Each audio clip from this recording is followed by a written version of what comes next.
What happens when a child is raped in India? Of every 100 survivors, only 3 speak out.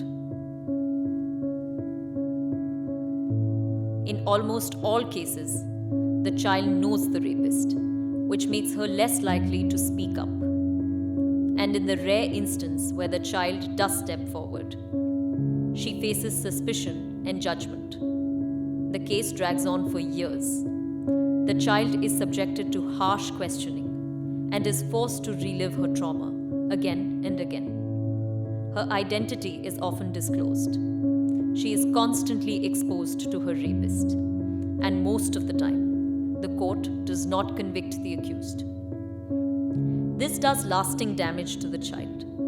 She faces stigma, judgment, and blame. She may drop out of school and may be forced to relocate. And in the end, families are often left with little or nothing. Now, what happens when the death penalty is introduced into this system? The trial will be even longer, even harsher, and much more traumatic.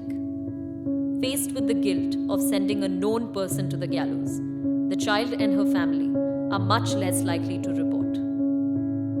Hence, there will not be fewer rapes, only fewer rapes reported, and fewer survivors.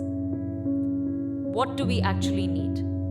We need the investigation and court procedure to be child-friendly.